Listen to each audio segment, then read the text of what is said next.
Creatures of the night, it's your girl Tati. Let's talk about AEW predictions. I will be back for Collision doing a watch along, and I also will be doing a watch along for the Revolution pay-per-view as well. So if you want to pull up and come chill with us while we watch the pay-per-view, it's always nice to feel like you got other people to watch with you. So I'm looking forward to that. Also, this will be Sting's last match at this pay-per-view. So if you want to show some love and support to the Stinger, and you want to watch this pay-per-view to see how it goes, I'm not going to say that it's going to be great because I really don't know, but this will be the last time we'll see Sting in the ring.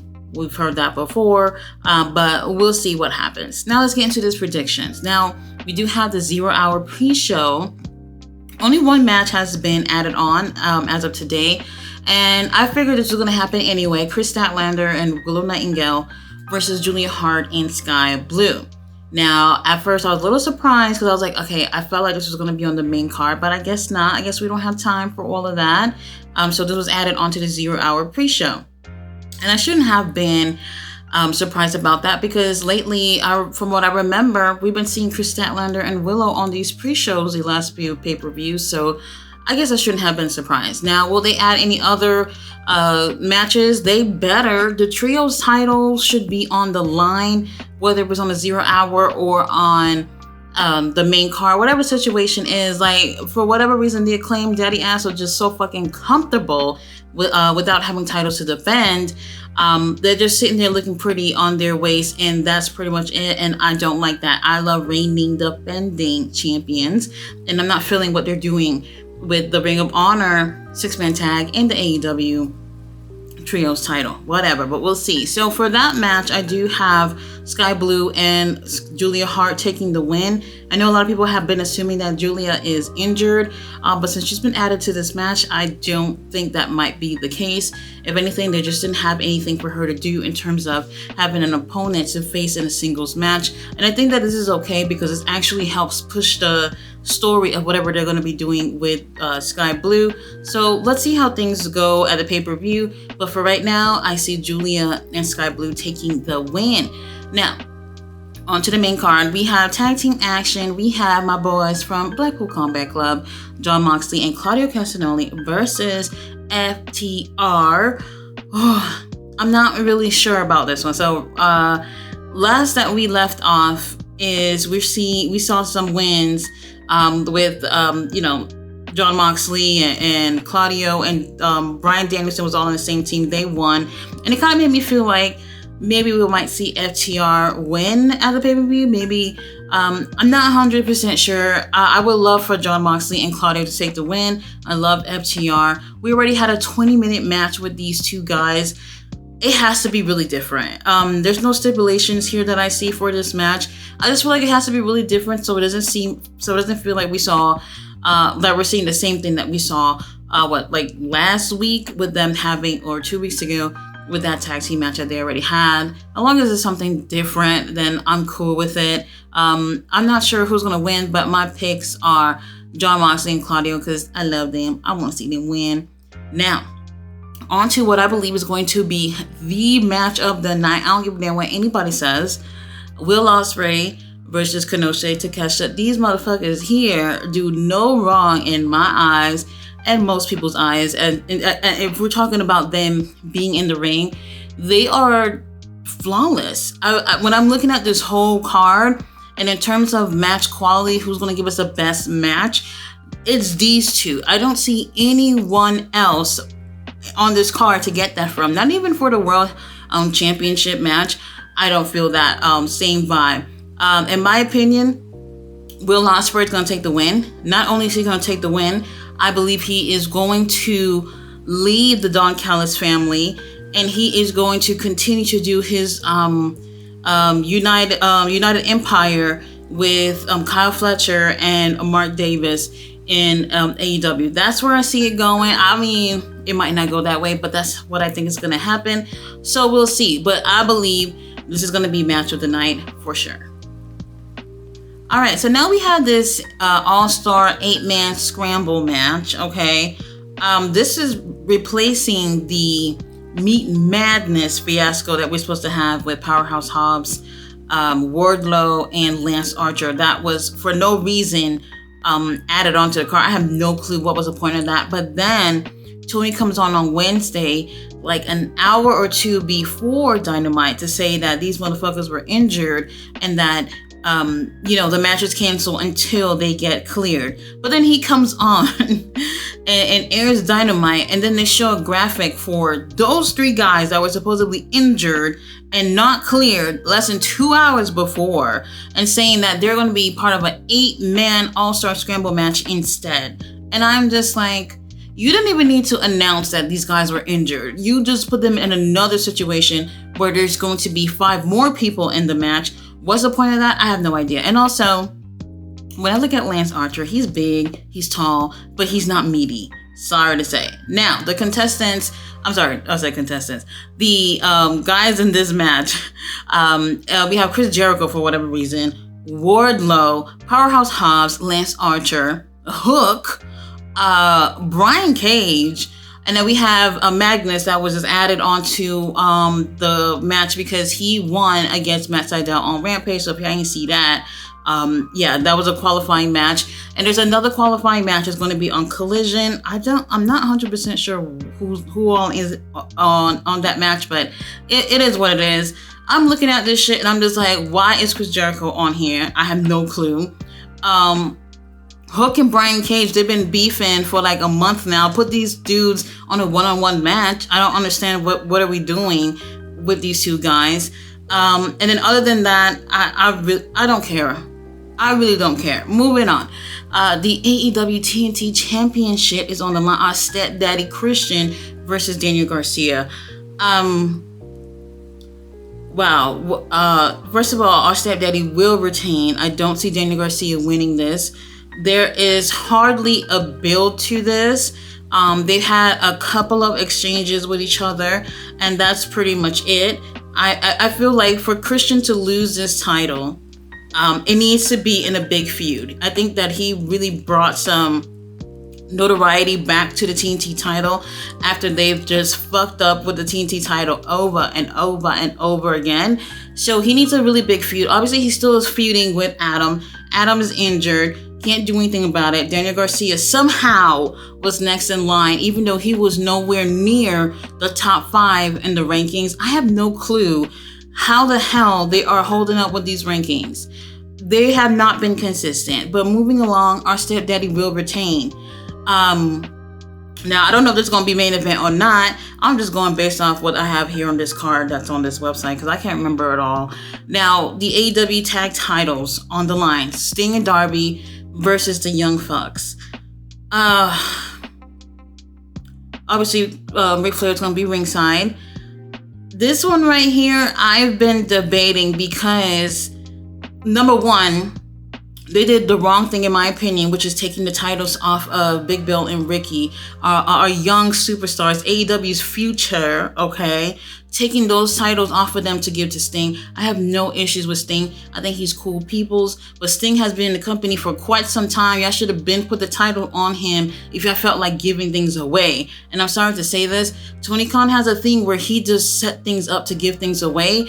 Another perfect example of that is Eddie Kingston with the Triple Crown Championship. Yes, Tony Khan set the whole shit up so that Eddie Kingston could have like a similar career to his mentor, his hero. I'm not getting into it. Tony Khan just have a thing of doing that. But in my opinion, they gave that title to Darby and Sting. Well, whatever the situation is, they got a match with the Young Bucks. And when I look at this is supposed to be Sting's last match. Why should he retire with a title? I don't see why. If he retires with the title, Darby still will have to defend his title, and it doesn't really make sense to me. Then the logical thing would be for the Young Bucks to, get those titles.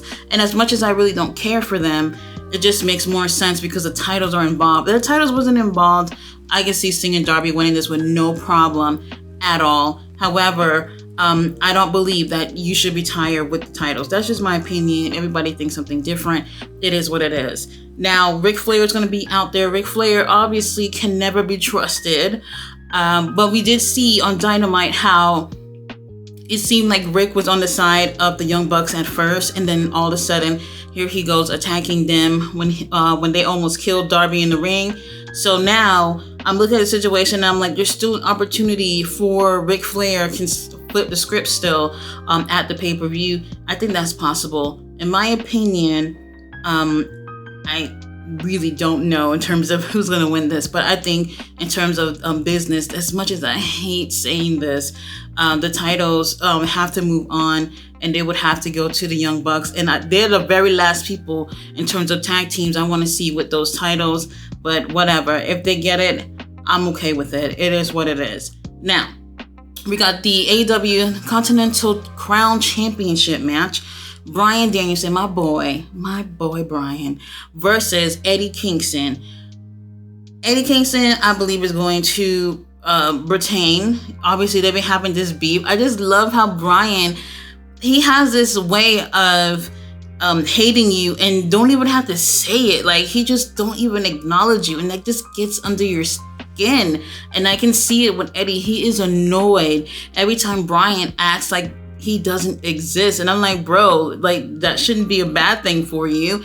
Either way, they're gonna have the match, and I'm really looking forward to this. The thing is for me, is that Eddie Kingston, for a while now, he's been looking tired and winded, and I feel like if he's not really all that, like not even 50% to be continue to defend these, well, I don't want to say titles, because it only seems like he's only defending maybe one of them. He's never on Ring of Honor, so forget that.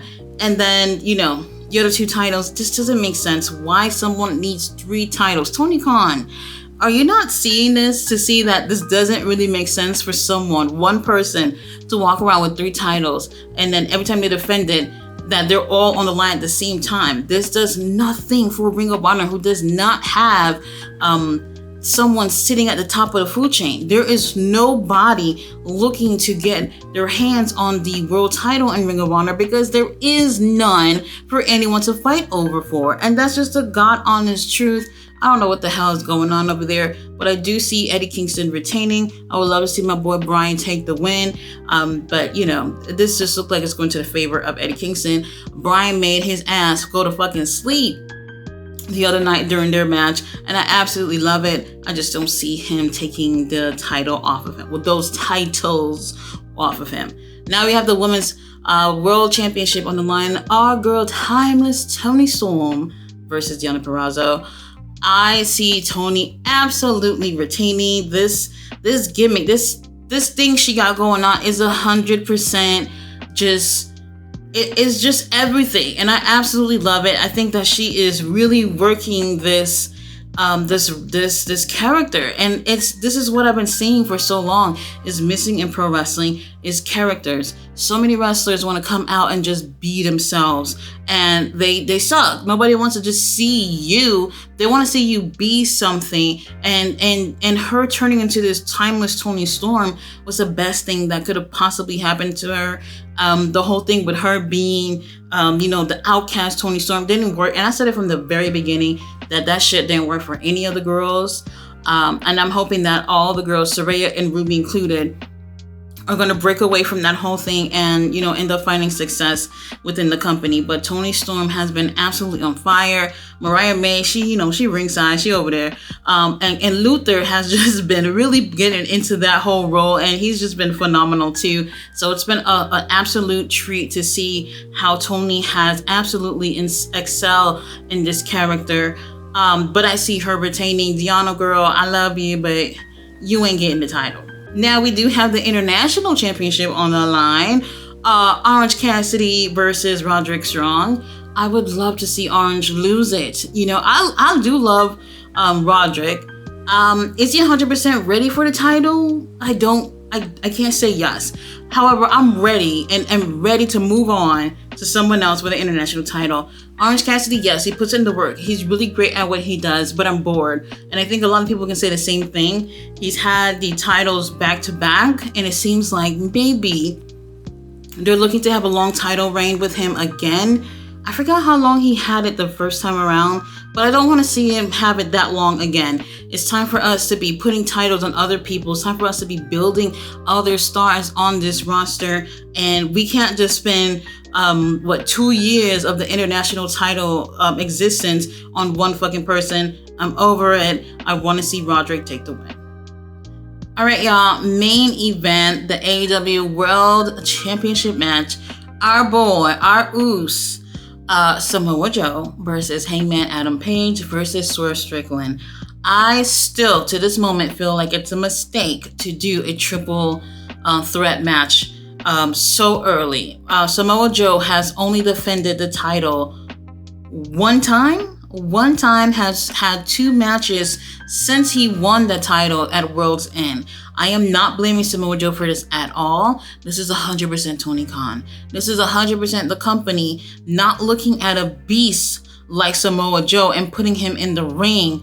But the promos have been on point, absolutely. Every time Joe speaks, you're just like, he takes control of the situation, and that's what you want from a champion who is always in control, and I absolutely love that. However, we have not seen enough from him. It is literally fucking March 2nd, and we really haven't seen much of him in terms of a champion. I mean, going against Hook, that's just like you beating up a little 2nd grader or something, so that's nothing to me. Now, in my opinion, I felt like what they should have done was have a clear winner between Hangman and Swerve, and whoever would have won that should have been Hangman. Yes, I do prefer Swerve in terms of between him and Hangman, but I'm thinking of a story and I'm thinking of it long term to have Hangman go first. Have Hangman go first, have like some type of feud with Samoa Joe or whatnot. And I wouldn't have seen him winning the title at Revolution, but it would have been cool if at some point Hangman would have been the first out of him and Swerve to win the World Championship. And then they can really amp up a feud between Swerve and Hangman. And this will be a huge thing because they already had this huge story going on. They could have dragged it for a little bit longer. I would say All In, but damn, that's all the way in August. I don't know exactly what pay-per-view, but they could have dragged it to one of their major pay-per-views and Swerve could have gotten it there. They would have had enough time to really amp up the story, really have things get much more heated between the two of them, and that would have been great. But at the same time, I would have still loved to see a lengthy title reign with Samoa Joe. He absolutely fucking deserves it. And, you know, I just don't see him losing that title. So in terms of what's going to happen at Revolution, Samoa Joe is and should retain. Whatever happens after that, I don't know. Yes, I do believe Swerve will end up taking the title sometime this year, but I 100% believe when it comes to pro wrestling, there's a story to tell. And when it comes to telling stories, timing is everything. And I feel like if Swerve would have won this, sure, everybody would have been happy, but this would have been way off in terms of timing. Let this shit cook up some more before Swerve gets his hand on the title. And like I said, Samoa Joe has barely done anything with it. Let's see what he can do. I would love to see Samoa Joe not be some like transitional champion or whatever, but for him to have the title for quite some time before it changes hands. I don't know what other matches are going to be added on. I can see another match being on the pre-show. We do have enough matches, I feel like, on the card, but y'all know Tony Khan, he loves to bloat the fuck out of these pay-per-views. He's like, hey, y'all want to spend $50 on this? I'll make it worth your while. Now, while I feel like $50 is a lot of money for a pay-per-view, since now that there are streaming services that he can be taking advantage of, for whatever reason, he don't got that. I still feel like in terms of the quality of the pay-per-view, it's going to be great as usual. Per usual, the quality of the matches are great. And y'all, Will Ospreay Takeshita, Lord have mercy. The way I feel just thinking about it, I know it's going to steal the motherfucking show. But guys, thanks so much for watching my review. I will be doing a watch along, so pull up to my channel if y'all want to check that out. If not, I will still be doing my review on it. So come back and see how wrong I was about the results. But I'll see you guys then. Bye.